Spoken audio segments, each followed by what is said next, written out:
हमारे साथ आज हैं शार्प इलेक्ट्रॉट्स की श्रीमती जे मोहन सुंदरी। आपको पेरू, साउथ अफ्रीका में the international women's entrepreneurial challenge IWEC award से भी नवाजा गया है। बहुत बड़ी बात है। यह अवार्ड विश्व की 26 सफलतम महिला उद्यमियों को प्रदान किया जाता है। अब बारी है एक ऐसे व्यक्ति को आमंत्रित करने की जो इनके पारिवारिक मित्र हैं और इनके बिजनेस एसोसिएट भी हैं। मैं यहां पर स्वागत करना चाहूंगा श्री हरीश दुआ का। हरीश जी, स्वागत है आपका। Welcome to the show. आइए।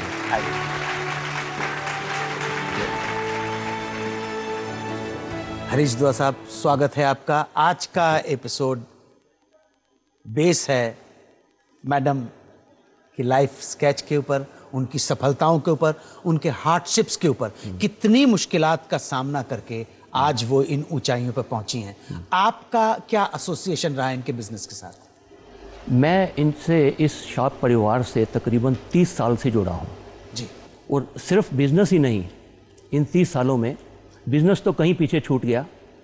एक परिवार के सदस्य बन गए हम लोग। आपस में बहुत अच्छे से पारिवारिक तौर से हम लोग जुड़े हुए हैं। शार्प ग्रुप के बारे में मिस्टर जगन्नाथन, मिसेस मोहना जगन्नाथन, इनके बारे में बड़ा एक सीधा साधा 2 शब्दों में, फलों से लदा हुआ पेड़ झुका होता है। सरलता, विनम्रता तो इनके स्वभाव में है। इनकी फैक्ट्रियां देखो, हाईटेक, अल्ट्रा मॉडर्न। इनके घर देखो तो सादगी की हद होती है। जो ये बनाना लीफ पे, केले के पत्ते के ऊपर रख के खाना खाना, अभी भी अपनी परंपराओं को, जड़ों को संभाल के जुड़े हुए हैं उनके साथ। इस परिवार से हमने एक और चीज़ सीखी है जी, कि समाज के लिए कुछ भी अच्छा करने के लिए बड़ा होना जरूरी नहीं है और बड़े होने की इंतजार नहीं करनी चाहिए। आप अच्छा काम कभी भी शुरू कर सकते हैं। अच्छा, ये हमने इनसे सीखा है।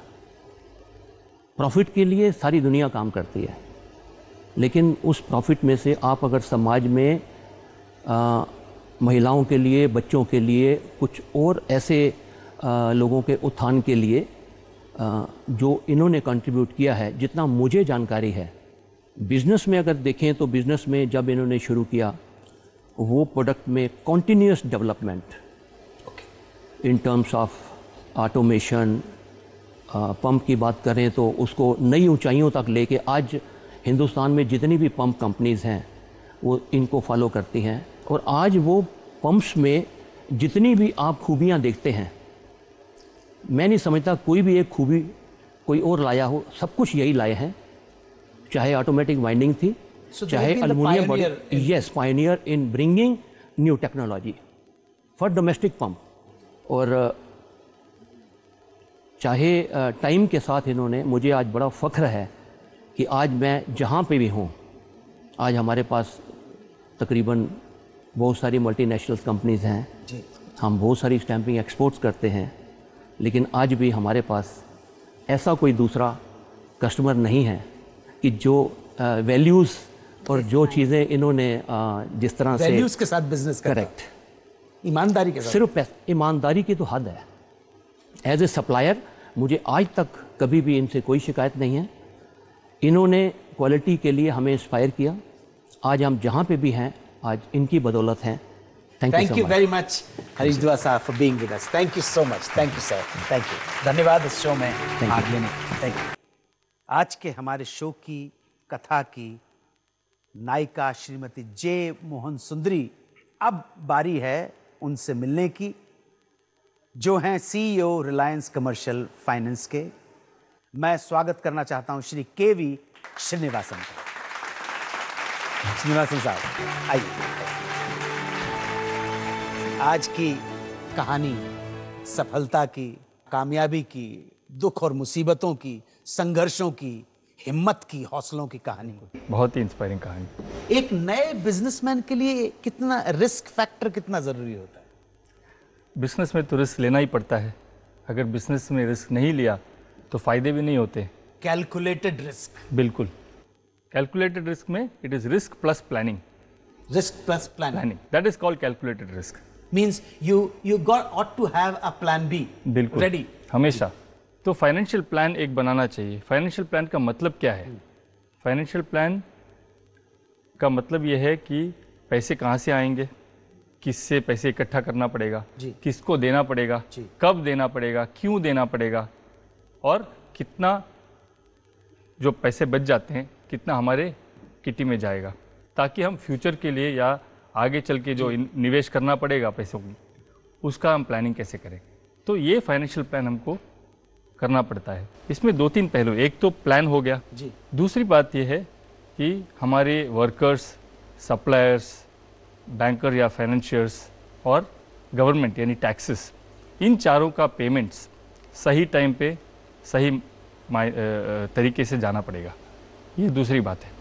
तीसरी part of the planning is, अगर ये प्लान को काम में लाने में कोई दिक्कत होती है या कोई प्रॉब्लम होता है, इन चारों लोगों से जाके बात करना है ट्रांसपेरेंटली, ओपनली, कि हाँ मुझे कोई दिक्कत आ रही है, ये सब प्रॉब्लम खड़े हो रहे हैं, तो how can we work together to overcome the problem.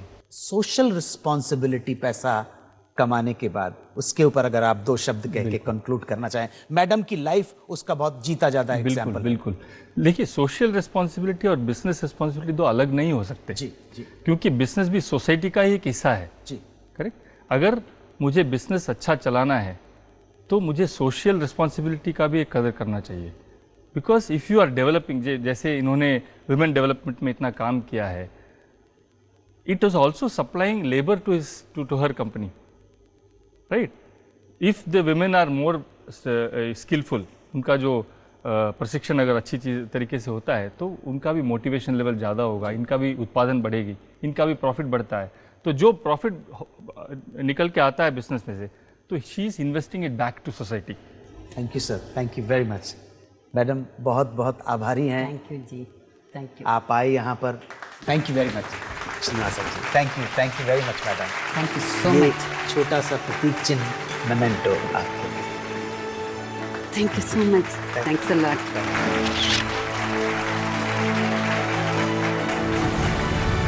आज जिनका इंटरव्यू लिया, जिनसे बातचीत की, 3 चीजें समझ में आई हैं: ऑनेस्टी, ह्यूमिलिटी एंड सिंप्लिसिटी।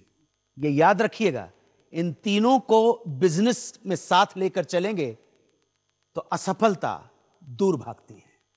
आप सब अपने जीवन में सफल हों, अपनी मंजिलों को पा सकें, यही शुभकामना है। अगले हफ्ते आपसे फिर मुलाकात होगी इस कार्यक्रम में जिसका नाम है रिलायंस कमर्शियल फाइनेंस, किस्से कामयाबी के।